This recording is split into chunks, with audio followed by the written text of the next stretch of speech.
And we made a lot of friends with the other girls, and a lot of times they'd call you ahead of the tournament and say, would you like to come over and play the course before the tournament, which was nice, and we did the same here. And then I'll tell you something else that happened. We played a lot of Sunday golf with Mary and Tom Miller, the dentists from Westwood, and we were on number, let's see, what is it today?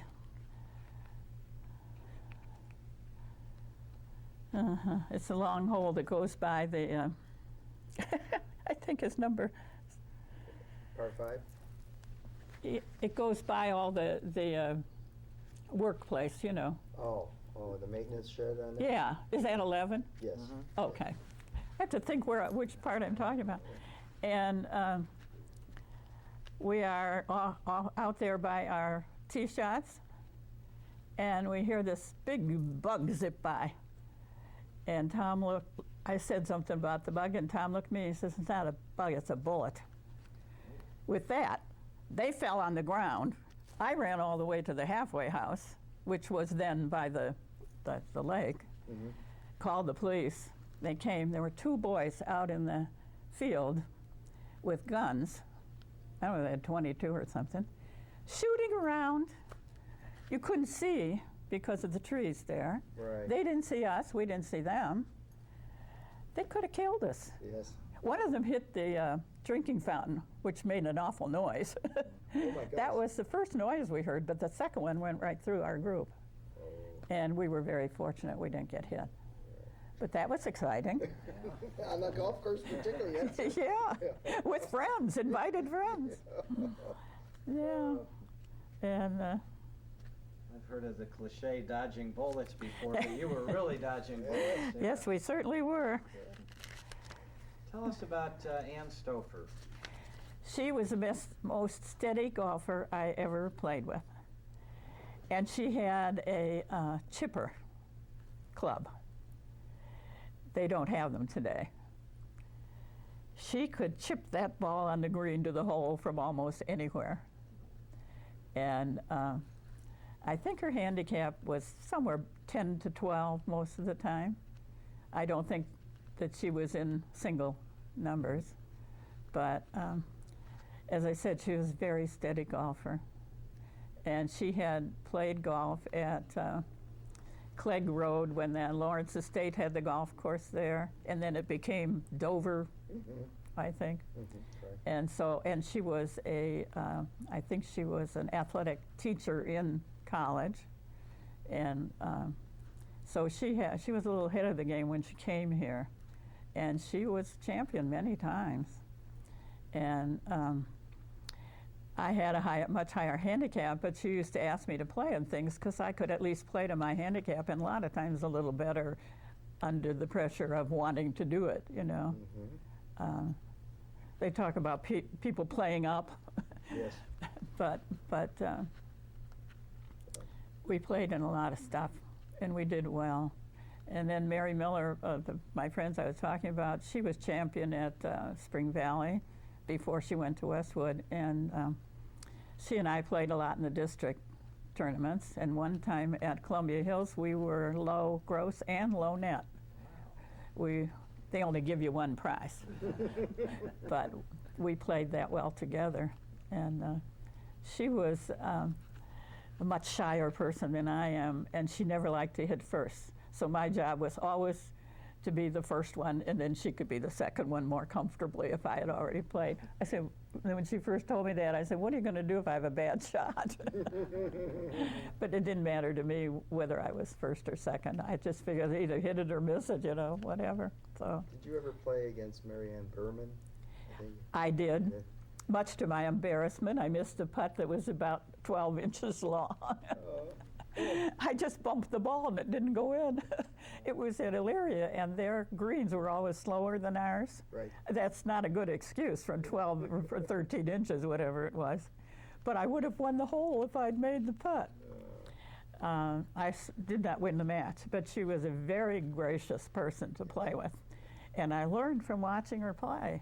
I learned how to chip and run a ball from watching Marianne do it, which I didn't know before. And I think I actually played her twice, because I played her another place where it rained so hard. It was Acacia. They have a hole that's like this. Oh, yes. And the water was coming down so hard, and they weren't blowing the horn to stop. And we're supposed to hit the ball. She hit the ball, and it came back on the water. And I'm delaying as much as possible. And finally, they blew the siren, and we could stop. And then, I played another match here in the rain one time, not too long ago. I played Sylvia Friesen, and Rob Moss was here at the time, and he was out sending us on the holes, and it was raining pretty hard, and they didn't blow the horn, and we got on one hole, forget which one it was, and the water was sort of all over the place. And we waited, thinking that it would be wait. It didn't, so Rob said we had to go ahead and play, and she didn't do very well with the water. And the water, I putted the ball, and the water took it right in the hole. I didn't really hate water after that. Oh, the rub at the green, huh? Yeah. There are those things that happen in matches too, you know, that you wish didn't happen. Right. I played with a girl at Avon Oaks a couple weeks ago, and she got in the trap. The water had washed out a space up near the top of the trap, where the top overhung it and the bottom stuck up, and it made a hollow in there, and her ball went in there. She couldn't get a club on it. And she was asking us all what she should do. Well, at that point, it's a rub of the green. She can get a drop, but she has to pay a penalty if she drops out of there, because it's not marked as ground under repair. It should have been, but it was not. And I have a little hard time with the rules these days, because I know the rules. And I don't think we have many people who go against the rules. I think it's that rules don't seem as important anymore as they used to be, so they don't learn them. And I finally decided, as I got to be a higher handicap, that the best thing to do is not watch the other people. Do I want to be the policeman on every hole? No. I don't know. They have clinics sometimes, but they're not well attended. And I don't know how many of them would even have a rule book, you know, to look anything up. So that, in my early days, rules were very important, no matter at what level you played. I don't think they are anymore. I don't know if that's good or bad. It's probably not acceptable, because the rules are to play the game by. Well, how do you find that in the men's group? Similar. Mm-hmm. Same thing. Yeah. And we also used to know who the players were. We thought the men weren't very bright, because they liked their handicaps to be up so they could win. Ladies wanted to have a low handicap so they could talk about it. But those people who did that were well known, Yes. you know, They to are everybody still known else. today. Yes. Yeah. And Let me ask you a couple of questions. Can you describe Lakewood Country Club, the best holes that you liked or think are well done, and then you can go the other route to ones that, I don't like this hole? well, you know, I did like the old course pretty well, and I was disappointed when they shortened up the long one. And when the big tree went down a few years ago, 14. you know, earlier on, Chuck Lott had planted 2 smaller oak trees there, which would have eventually grown up, but that's what they were meant to do. Right. But after the big tree went down, they took them out, and they made those traps. I don't like those traps there. Tell me why. Well, let's see. Where you're coming that direction, you have 2 choices. If you go that direction, you're going to be in the traps, because it rolls down to the traps. Otherwise, you have to play up high where the pine trees are. And if you hit in the rough, you may still be in the rough. The rough around here is pretty rough. And so there's not a big area to hit that shot into to take advantage of a fairly well hit ball. You can hit it and run down into the first cut there by the traps or into the trap pretty easily. And if you hit up towards the middle and it doesn't stop, doesn't take the drop, you're going to go into the rough along there. But that's my game, you know, where I'm hitting from and what I'm doing. So I don't like that. I love that big tree. I have a piece of it at home. Do you really? Yeah. Mm-hmm. And I think a number of people took little sections of it when they were cutting it in sections.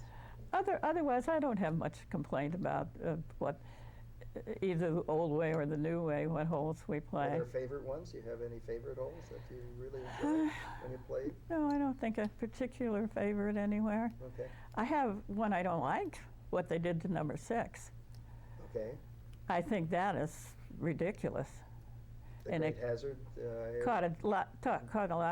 Cost a lot of money to do that, and I bet someday it'll cost a lot of money to fill it in. Okay. It's already no longer a sand trap. It's a waste area, or whatever they call that, where you can ground your club. Right. But I don't know that it affects the good men players, because they hit over it easily. Tillinghast designed it with mounds and rough. Mm-hmm. The penalty was if you didn't get over it, you were in the rough. Now you're in the sand, or you're in the lip, or you're in that thing that comes down to where the grass can be this high sometimes. Mm-hmm. If I play it well, it's because I hit to the left and I hit over on the left side, which is the shortest side. Correct.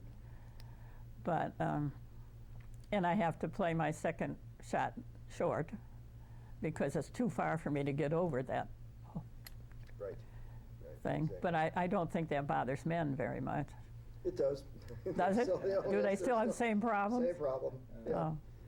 All depends how well you hit your drive. Yes. And And Ken Stover insisted it was a Tillinghast design. He could show me the paper if I wanted to see it. Mm-hmm. But I said it already was a Tillinghast design. This whole course was. And year by year, it's changed considerably. And I don't think it could be called the Tillinghast course anymore. Good. Okay. Even the green on number 6 is not the original green. It's made, I guess they wanted to make some terrain here. Yes. And so that's Originally, it was flat, I remember, and it was tapered away. The Right. front was higher than the back, which made it extremely difficult Right. unless you could bring the ball up high and stop it. Otherwise, it rolled off the back. And now it's the other way around. And if you get in the rough above the hole, Yes. it's almost impossible to keep it Yes. Yeah, close to the hole. correct. Right. You really have a point. I've practiced every kind of shot I could think out of there with my sandwich Mm-hmm. thing, or my hybrid club, or what I always approached with was a 9-iron.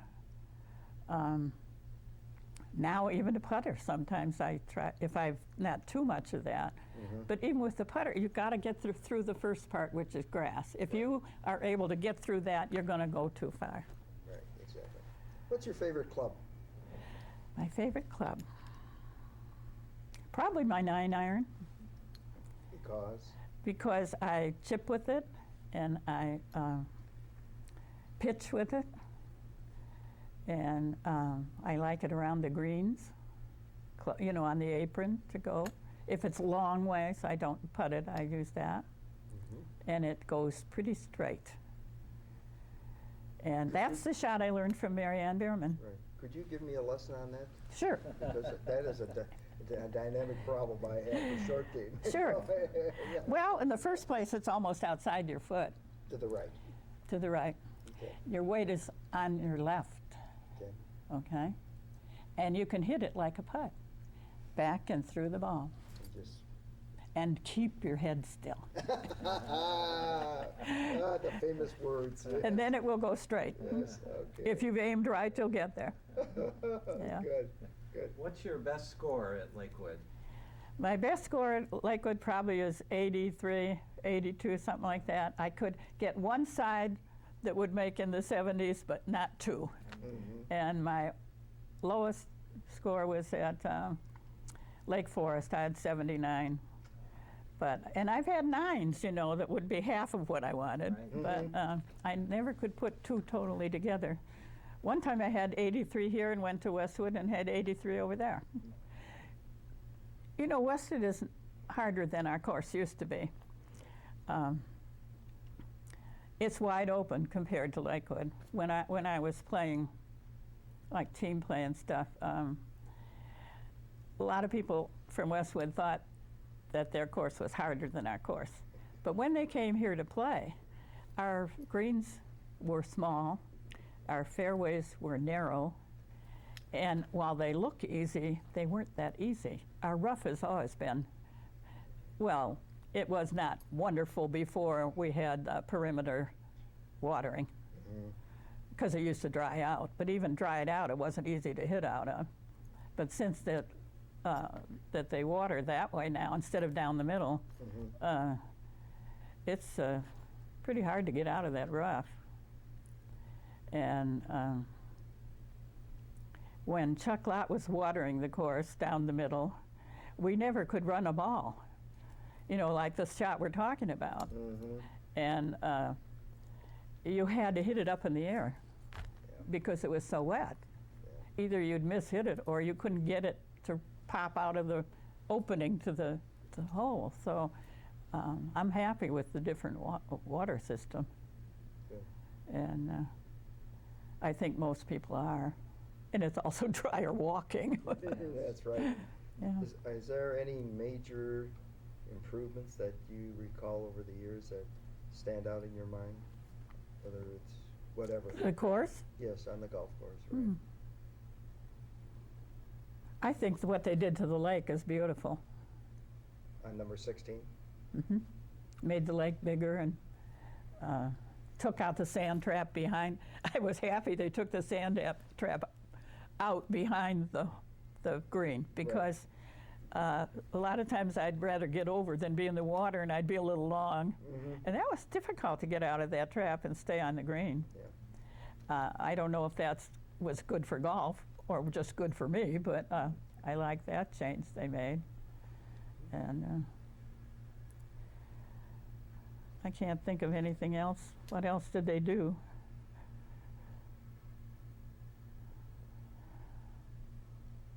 Oh, they changed from long ago, number